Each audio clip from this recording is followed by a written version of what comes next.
Hi everyone, welcome to week 2. Last week we looked at how wonderful immersive design can be, all the different possibilities that it affords us. This week we look at how horrible it can be.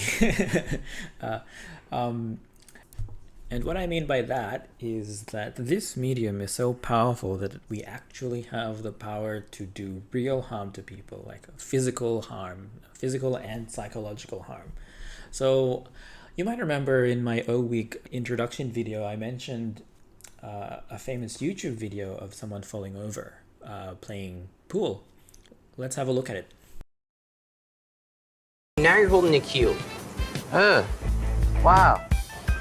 What are you going for, the 6? Oh, wrong. Jesus hell. That is Did you mental. try and lean on a table? Yeah. That's scary. Now, this video would be pretty interesting if the person in it is just a regular person. But you know what? It's not actually just any person. It's a snooker champion. It is Ronnie O'Sullivan. Now, someone like that would be very intimately familiar with snooker tables and cues and balls. But I guess not so much with virtual reality. He just put the headset on. He forgot that there wasn't actually a table there, and he fell over. And that's the kind of power that we're dealing with. He's not an idiot, he's just a human being. Virtual reality induces something in us called presence, where our subconscious thinks that we're actually in the space that's being displayed. Now, we already know that's an awesome thing if we really want to heighten people's sensation of immersion, if we wanted to do something with their emotions, or even just get them to learn something in a more engaging way. But we can't be getting people to lean on tables that don't exist. That's not good. And in the next 2 weeks, we'll be finding out all sorts of different ways we can actually hurt people. And of course, the idea is to actually know what the risk factors are so we can mitigate them, not so we can inflate them. So what are the risk factors? Let's take a look. One of the big obvious ones is motion sickness. Now at the Lightroom, every time we get someone to try a headset, we always tell them to take the headset off immediately as soon as they feel anything weird. And that's super serious because you could get a bit sick for quite a while if you stay in there and you don't feel good. So this week we'll be looking at the physical causes of motion sickness and how we can actually mitigate it. At least just in terms of immersive design. We're not God yet. The other big obvious thing is just unsafe physical interactions. So we've already seen what happens when someone tries to lean on something that doesn't exist. That's kind of funny actually. But we also need to think about the inverse case where someone hit something real but they didn't notice it inside the virtual environment. Incidentally, that's also pretty funny sometimes, but don't let that happen because literally someone could die. But yeah, and the next things after these two we'll take a look at in part 2 of this series. And motion sickness and physical interactions, that's something a little bit more fundamental and physical. In fact, motion sickness is largely physiological. Physical interactions is also somewhat physiological in that, I have an arm, I'm hitting something. But the next ones are going to be a little bit higher level and a bit more psychological, a bit more psychocognitive, look at topics like situational awareness and that kind of thing. But for now, let's have some fun with motion sickness and physical safety. Next slide. So motion sickness. Now I want you to think back to the time when you were last feeling motion sick. For me, if I'm honest, the last time I was motion sick was when I ingested psychedelic mushrooms. And we can talk a little bit about that seriously, but we can also find some insight into this with just more mundane situations. Everyone knows that if you read in a moving car, you're at risk of becoming motion sick. It's pretty easy to get motion sick if you get inside a boat. Let's just think about that for a little bit. Why does that happen? Well, in the case of the car, your visual field is concentrated on the book. And as you're going through the book, it's just it's still pages, unless it's like a magical book from Harry Potter or something. It's just basically still bits of text and maybe some pictures, but at the same time, the car is moving. Similar situation to when you're going onto a boat. If it's a big boat, you'll get into the gangway and you'll see some kind of a lobby, but you're basically looking at the lobby. The boat, it's still moving up and down, but you're looking at something that's not moving. Now, what's a common solution to motion sickness in these two situations? Can someone tell me? My mom just tells me to stop whinging and look out the window. So what's that, Timmy? Your mom just tells you to stop whinging and look out the window? Yeah. Very interesting, Timmy. Now, class, there actually is something in that. What's happening is there is cognitive dissonance happening between your vision systems and your vestibular system. So that is, you're seeing something different to what you're feeling. In both of these cases, in the car and the boat, you're seeing something stationary, but you're feeling some kind of movement. And that's not good. You know why? It's because your body thinks it's being poisoned. So that's why if you ingest psychedelic mushrooms, which is a kind of a poison, you induce motion sickness in yourself because it's your body's trying to expel it, trying to get you to puke. So what happens when you ingest poisons? What do poisons do? Well, they interrupt your systems, right? It might block some kind of a signal going to your brain, or inversely, it might induce a signal that doesn't actually exist or like shouldn't exist because the physical phenomenon that it's supposed to sense is not actually happening. It's basically one mechanism of how you can feel dizzy when you're perfectly standing still after you've ingested something. And it doesn't even have to be drugs. It could be a virus that's screwing you up a little bit. That's why it's really, really bad to get an inner ear infection. You're much more prone to becoming motion sick if you have an inner ear infection because it's screwing up your vestibular system. And that's a good segue to talk a little bit about the vestibular system. What is it actually? And why do we have something that can make us feel dizzy? Well, it's our balancing system. So when it's working properly, our vestibular system actually helps us keep upright. It helps us walk, it helps us run. It even helps us keep track of objects when it's moving, and it also helps us keep track of objects when we are moving. So when we're trying to spin, doing a pirouette, or we're trying to run towards a ball, that's all our vestibular system working with our visual systems in concert, and that's pretty handy, right? Now, I know we're not doing anatomy at the moment. This is about immersive design. It's useful for us to dig a bit deeper into the vestibular system. What is it made of? What is it actually sensing? Let's just study it for a little bit. We have three key components. They're basically like circular tubes, but oriented along our axis of motion for our head. Now, if you remember back to week 1, it's basically the 3 degrees of freedom. We can turn our heads, nod up and down, and we can tilt it left and right. Now, inside these tubes, we've got some liquid, and along the lining of the tubes, we have some hair. So basically, every time we move our heads, these liquids will be moving around this tube and sensing the movement of these liquids. Now, let's think about when these liquids would actually move well in real life. In the case of a car moving forward, we can see that the liquids would move back a little bit. And as the liquid does that, the little hairs along the lining of the tubes would sense it. Now, when does the movement of the liquid stop?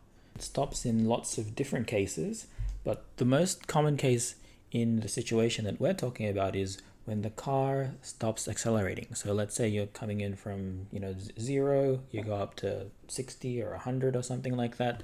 The speed of the car is steadily increasing until you reach the speed that you want to stay up. So that's when we stop feeling it, and that's essentially acceleration. So our vestibular system are essentially a couple of accelerometers, biological accelerometers. This is important to know in terms of design, which will take us to the next slide. So we have causes of motion sickness in the real world.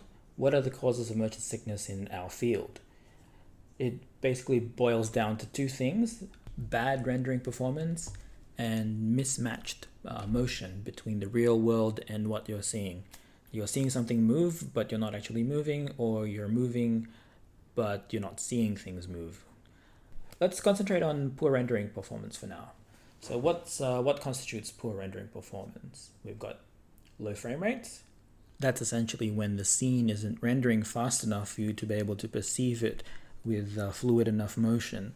Now, if you used to play games on your computer and your family isn't particularly that rich, you'd usually know what this means. You'd be playing a game that your computer just isn't strong enough to play, and then you're essentially playing a slideshow, and it's not very good experience, right? And it's an even worse experience if you were to see this inside virtual reality. Another thing related to this is the latency in which your perspective gets updated. So this is directly related to frame rate, but it can also be caused by bad sensors or some issue like with just the system pipeline. But essentially this is just you turning your head and you don't immediately see your view turn with your head. That's a really bad thing. Or we just have really low quality displays, like there might be some ghosting, or the refresh rate is a bit low, or the response time is a bit too high. There's lots of different things, and we need to be really careful with these because we're talking about milliseconds. We need really good performance, otherwise people start getting sick. But it's less of a problem these days. The displays are getting pretty good all the time. You just need to be aware of the bad ones and stay away from them, or just identify one good one and stick with it. But these days I wouldn't really worry. Any product released on the market these days is not going to have that issue, most likely. But yes, a lot of problems can happen with poor rendering, but it can also happen when we have suboptimal motion systems. So we'll talk a little bit more about that after we dig deeper into poor rendering. How can we avoid poor rendering performance using good immersive design? And it's a bit of a balancing act, really. As immersive experience designers, the key thing that we have control over and what we should prioritize is the frame rate. Hey Matt, what's frame rate again? Well, I'm glad you asked, Bubba. It's basically the number of images shown to you within 1 second. If you're shown a high enough number of images within a second, it'll seem like the image is moving. But in fact, each image is actually just a still image. This is basically how movies work, right? But the good thing about movies is the frames aren't actually generated in real time. It's already been generated, like during the filming. So all any machine needs to do is just display the film, display the image that's already been generated. Now, this is a little bit different in what we call real-time applications, like games or virtual immersive experiences, because what needs to happen is every single image needs to be generated right then and there. And we're not only talking about one single image, we're talking about at least 90 images per second, 90 frames per second. Anything below that, and we start triggering our motion sickness. But what about movies, Matt? I don't get sick when watching movies, and they only run at 24 frames per second. That's a really good question, Bubba. I promise you guys I'm not on drugs at the moment. I'm just a bit lonely recording this. But that is a really good point, and a significant point, actually. So let's think about what happens when we're watching movies. So either we're in a cinema or we're in our living room and just watching it on screen. Well, we see moving images like within the center of our vision, but the screen doesn't actually envelop us. The whole image doesn't envelop us. So in our peripheries, we don't sense any motion. So it's normal. Basically, there's nothing anomalous happening right now. You're looking at a moving image in the middle of your visual field, but you can see that you're not moving just on the outside, on the peripheries of your vision. So that's fine, that's normal. And we're going to be taking advantage of this fact later on as well. But that's why we can have such a low frame rate in movies. But when we're talking about virtual reality, we can't, because we're blocking out the outside world. All we're seeing is the virtual image that is being displayed to us. So it's really, really important to keep that frame rate high and the latency of the image update really, really low.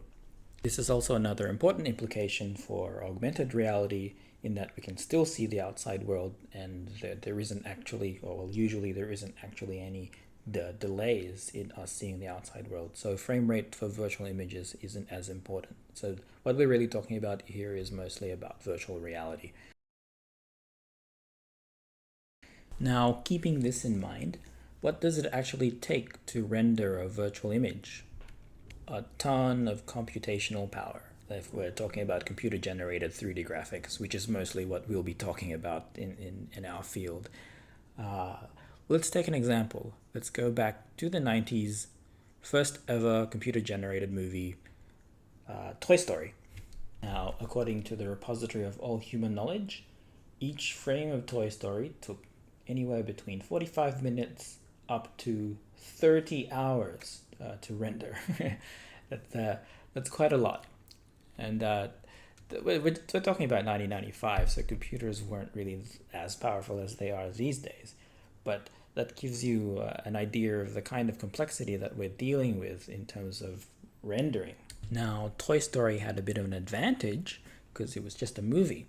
So essentially, once these frames have been generated and put to film, you never ever have to regenerate them again, because all you need to do is just go back to the film or go back to that particular frame file and just display that. We don't have that advantage in immersive design, because with films, the filmmaker controls the perspective view into the virtual world. In the case of Toy Story, it's the camera is always going to be in the same position. But what if the camera is controlled by someone's head? We need to be rendering these new images coming from new perspectives basically all the time. We need to keep up with where the user is looking at and maintain the proper perspective, because otherwise they're going to get sick. So this is a big challenge. It's a big tension actually, because any new elements that we actually add to our virtual scene, our virtual world, is going to increase the resources needed to actually render the world. And this is just thinking about the rendering as well. We have to think about other operations like, physics, AI, anything else that we want the hardware to do, So we need to think about this in a budget kind of way. It's a balancing act. Let's think of anything that we want to add into our virtual world as a cost, whether it's a character, or an environmental element or a special effect. Let's think of that as a cost, but we need to keep in mind that we can't skip on frame rate. So we have some costs, but a limited budget. This is one way to think about this problem. Now, I'm not talking about financial costs and financial budgets, basically computational costs and real-time computational costs. I have a certain kind of CPU, I have a certain kind of graphics processing unit. How many frames can I get out of this a second, given the scene and everything I want to display according to my design? That's the question that we need to ask ourselves. Now, this isn't a computer graphics course, although I'd love to be teaching a computer graphics course. Lol. So I won't be talking to you about vector arithmetic or matrix transformations or anything like that. Although you're welcome to pursue that on your own if you want to go that direction, and I'll be happy to help too. But just as immersive tech designers, immersive designers in general, we need to know at least about polygons. So polygons are basically the basic units in computer 3D graphics. So you'll notice when you zoom into any kind of 3D model, especially something that's supposed to be smooth, you'll see that it's actually not smooth. It's just a collection of polygons. It's just that there's so many of them that when we zoom out, it looks like it's smooth. Now, as designers, as artists, it's useful for us to have a very high polygon budget because we can do lots of nice things with those polygon budgets. But as I explained earlier, we can't have too many of them because we need to maintain 90 frames a second. And that is absolutely not negotiable because our visual systems and vestibular systems are really sensitive to these. And as soon as we go below that frame rate, we risk making people sick, and we obviously don't want that. Now, obviously, the same budget mentality would apply to anything else that you'd like to add to your scene. So any special effects, particles, any screen processing, post-processing effects on the screen that you might want to be using, like, fisheye effect or some kind of psychedelic colors effect. There goes the drugs again.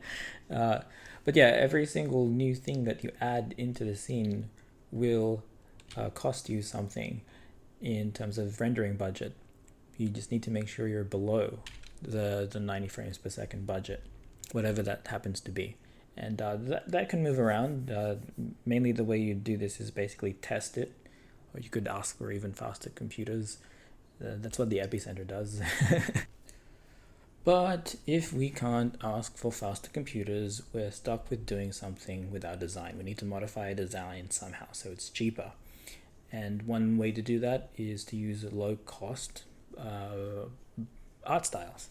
And you might have heard of low polygon art style. It's really popular at the moment, especially in mobile game development.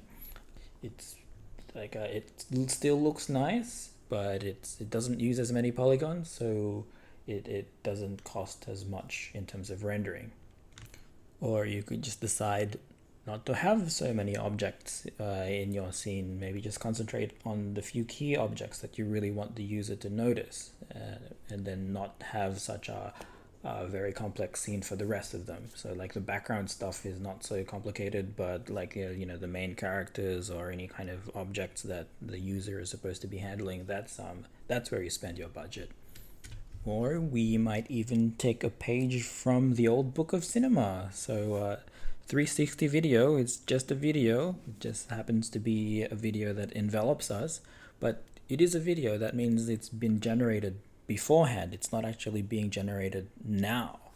So that 360 video essentially doesn't cost anything in terms of rendering budget, because all the computer is doing is moving pixels around. So yeah, there's lots of different little hacks like this. So essentially it's like theater almost. It's like making the best image that you can generate for the cheapest price possible. And I guess in this case, it's about computational budget instead of actually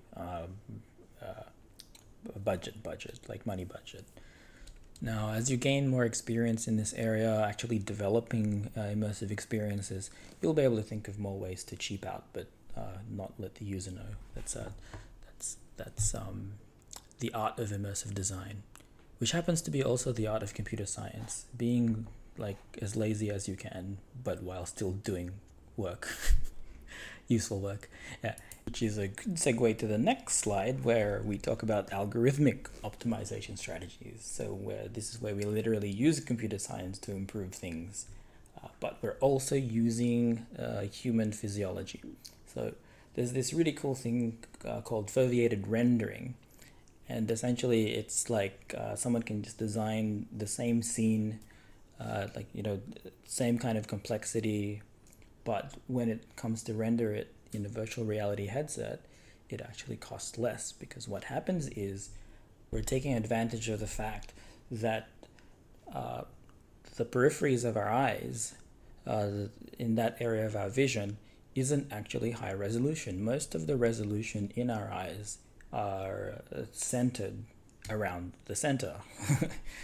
Centered around the center. I'm a poet. So if we were to render the image of a scene in full resolution in the middle of our vision, but at the peripheries of our vision, the resolution is a bit lower, sometimes even a lot lower, and people don't actually notice. We perceive the same quality image with this rendering technique, and that's just beautiful. You don't do as much work, but you end up with the same quality. You end up with basically the same result. Now, as a bit of a memory aid, this technique is named after our fovea, where the highest resolution of our vision is. That's where most of our cones and stuff are located within our eye. So foveated rendering. Now, in most headsets these days, we're stuck with something called fixed foveated rendering, where the high resolution is basically fixed right in front of us in the middle of our eyes. It doesn't take into account where our eyeballs are actually looking within the headset. So this is where something like eye tracking would become really important. But let's talk about that more in week 5, because then that depends on extra sensors on the devices that we're using, and that we don't really have much control of that, like from a design, software design perspective, obviously. But let's keep thinking about other algorithmic approaches to cheaping out without being noticed.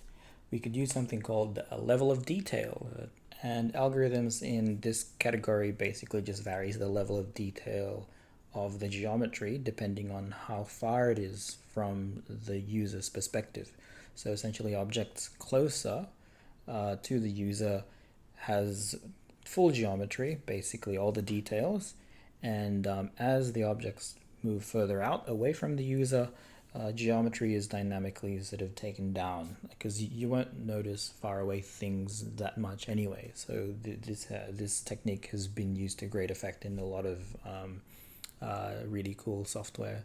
I think on Unreal Engine 5 you'll see that it has a really awesome level of detail algorithm. It seems like you can just put anything in there and it'll just still render at full frame rate, because it manages it so well. But yeah, I've tried not to make this super technical, but unfortunately these are the kinds of things that we as designers really need to know about. So please don't get scared. For the purposes of this course, obviously I'm here to help you, and when you get out into industry and in the outside world, usually there'll be some tech geek, super math dude in your team that'll be able to help you out and all this. But you at least need to know these basics to be able to talk to that person. So it's really important to get a handle on these basics. And I know it's a negative stereotype, but technical engineering type people are a lot less socially adept than the rest of the population. They're much more interested in things, objects, concepts, abstract problems that they want to solve, not necessarily in social niceties. And the friction in the team can explode exponentially if there's no common language between the team members. So it's really good to know all this technical stuff, as much as you can tolerate. And as a bonus, the more you know, the more employable you are, and it's a win-win, basically, win for the world. And of course, that was a hand-waving rant and appeal to design type people from an engineering type person. So that's me. Actually, I'd probably say I'm more in the middle. I do have a lot of design-y inclinations. Speaking of knees, though, that reminds me, we need our knees to move. And it's a good time to move on to the next slide and talk about VR locomotion. Now, this is still in the context of safety and motion sickness. We need to think about this when we're designing locomotion schemes in virtual reality.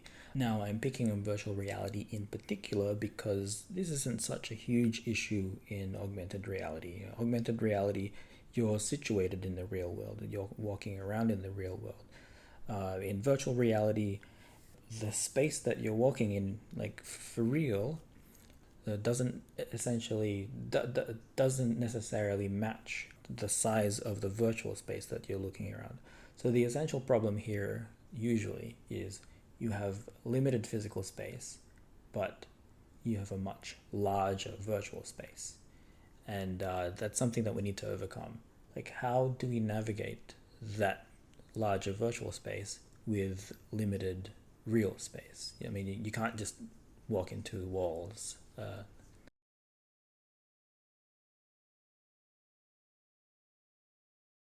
That's a little treat for the people that are still watching. I don't blame you, we're getting up to half an hour. Just stay with me, it's probably going to be another 10 minutes. But yeah, this issue, this problem of VR locomotion is a pretty big problem. And there's lots of different ways we can actually do it, and lots of different people are doing all sorts of crazy schemes to do it. But let's just look at the main ways of doing it. Starting with some software solutions.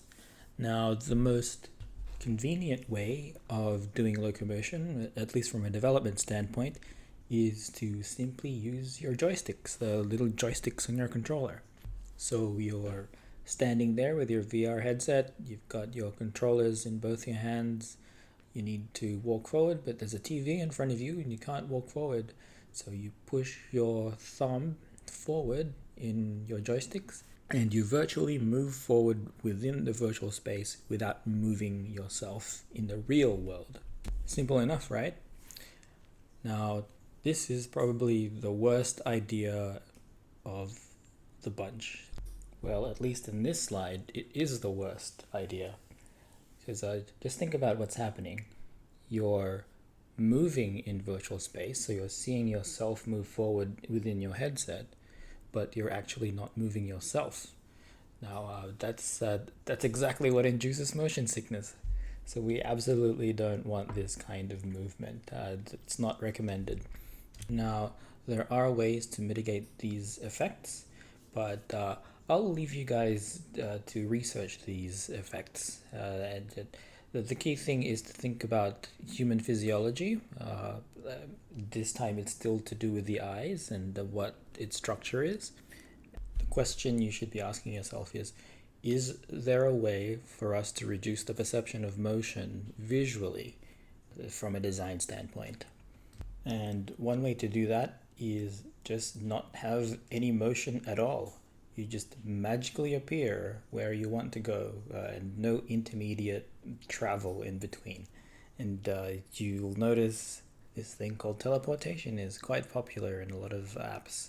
It was discovered quite early on in this latest renaissance for virtual reality. So you'll notice in it apps like Robo Recall, where the way you navigate your character is basically just to point somewhere in the world, or select where you're facing, and then you magically appear at that location. This is quite a common solution for experiences where you're looking into the world in a first-person view and you're interacting with the world from the perspective of the character that you're playing. But other apps like, say, Trover Saves the Universe subverts this convention a little bit and pulls you back to a more traditional standpoint where your vision into the virtual world is actually fixed and you're controlling a third party from a third person perspective, and you're still kind of teleporting between the different locations as you move through the virtual environment. Now, there's lots of ways to get around this limitation of human physiology. The main thing we need to think about is we don't want any cognitive dissonance between our visual perceptual systems and our vestibular perceptual systems. So if you're moving in real life, you need to see motion in your eyes. And if you're still in real life, you don't want to be seeing motion in your eyes. That's the general rule anyway. You can get away with constant motion. If you're in a stable platform helicopter and you're moving along at a constant speed, in that situation you wouldn't perceive acceleration in real life. So it's okay to be seeing motion while not feeling acceleration in your vestibular system in that particular situation. But as soon as you introduce acceleration, so like when someone's just starting to walk from a standstill position, or when you're driving around a particularly windy piece of road, like say in a rally car simulation, that's when you need to worry about this. That's when you need to be careful. But dang, these pesky accelerometers in our ears, when will they stop causing us trouble? We can actually take advantage of them. So let's take a look at the Naruto run solution. Now, I'm not sure how many of you watch anime or know about Naruto, but essentially it's a kind of weird way of running where you push your head forward and then have your hands back. And this is one way to navigate a virtual world. And I guess for nerds like me who like anime, it kind of makes sense because there is a point of reference. But the key thing to this in terms of physiology is that when you move your head forward in this way, you're actually introducing a feeling of acceleration because you really are accelerating. So that takes care of the cognitive dissonance problem. As you see yourself move forward within virtual reality and start accelerating, you're also really accelerating in the real world. Well, at least your head is.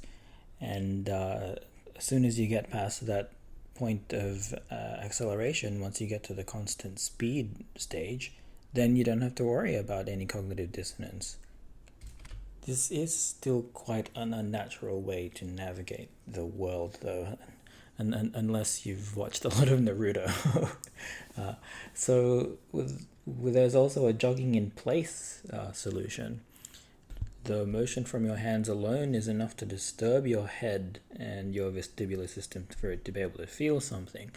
So it's not exactly as what you would feel, but it's still something to mitigate the effects of cognitive dissonance between your vestibular system and visual systems. In fact, it's good enough of a solution that a lot of popular applications actually adopt this. And one prime example I would say is not even about jogging. For example, a game like Gorilla Tag. It's you're a bunch of gorillas, you're climbing trees, you're navigating the world just using your hands. And it's quite popular. There isn't actually a big population of people puking. In fact, the player base of this game is growing quite a bit. Very interesting thing to look at. It's free on Steam and Quest 2, so you can go get it if you have a headset. It's free, at least for now. Maybe when it becomes a bit more developed, they'll start charging for it, just like Minecraft. So this gives you a taste of some software-based locomotion solutions. There are lots more out there. And just to challenge yourself, I'd like you to see if you can think of new ones just based on the principles that we talked about. I mean, you can, of course, research them. But yeah, it'd be interesting to hear your thoughts and ideas on this space. Okay, next slide. We've talked a whole lot about software solutions for the VR locomotion problem. What about hardware solutions? So conceptually and biologically, I guess this would be the easiest way to fix things, but it's also very costly. So software is basically free, unless you're talking about paying the developer, but this one, you actually need to do something physical. So the first solution is just have a bigger space. It's pretty dumb.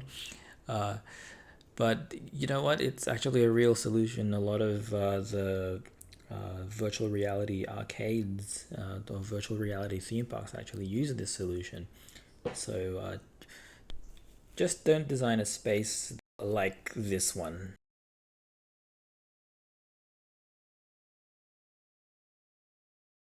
We also have omnidirectional treadmills. So basically it's a treadmill that can go in all directions.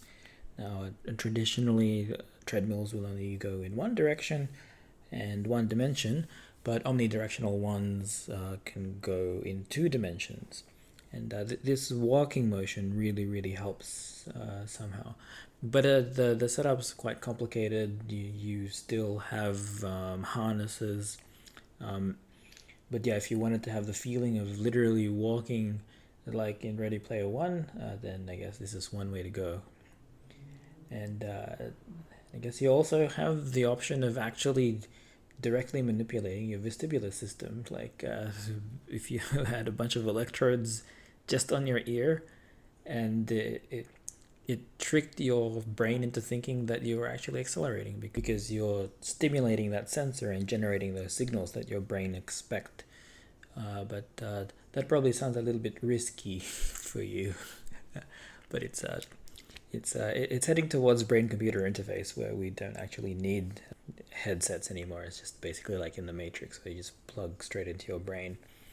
But we're not that high tech yet, so we still need to worry about the real world.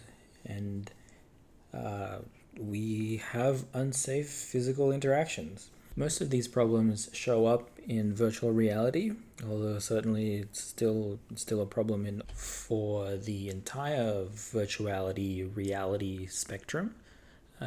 This is certainly ever present just in the reality side of things. So we're talking about LARPing and the museum experiences. So with those ones, we've solved those issues largely due to the fact that they're in real life. We already have safety policies, workplace policies, occupational health and safety, and all that. But virtual reality is relatively new. The essential problem in this situation is you're essentially blindfolding yourself to the rest of the real world, and the only thing that you're seeing isn't real.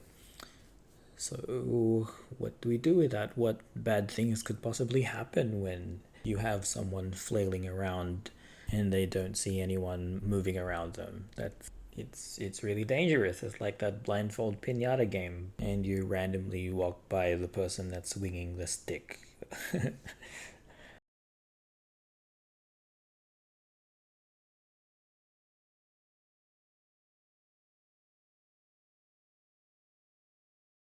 Yeah, so the solutions to these are conceptually simple, but basically you just need to give the players a peek into the outside world when you detect that there's actually something happening.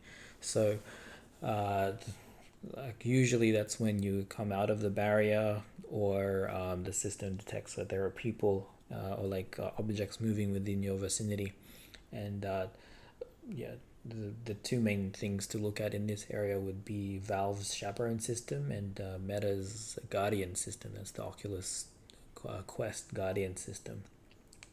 It's relatively simple software solution. The other software solution isn't a computer software solution, but like a human policy solution. It's like update the software in the brains of people. So you just basically tell your family members to stay clear while you're playing VR, or implement some kind of VR play space safety policy, kind of like an updated occupational health and safety thing. So that's relatively easy to think about. But we also have hardware mitigation, so you could put in actual barriers between the rest of the household or the rest of the building and the person in virtual reality. In the case of virtual tables that exist in the virtual world but don't exist in the real world, if we were just to put in a physical stand-in of that, that'll solve that problem quite easily. In fact, that forms the basis of mixed reality, which we will talk about in week 5, and we've already talked about it in the seminars. So that takes us to the end of the slides. And yeah, that's just a quick 40-minute overview of some major considerations in terms of safety and designing your immersive experiences in a safe way. So yeah, please have a look at the questions in the forum. Try and answer them. A lot of the answers are already in this lecture. And I'll see you in the tutorial and the practical. See ya!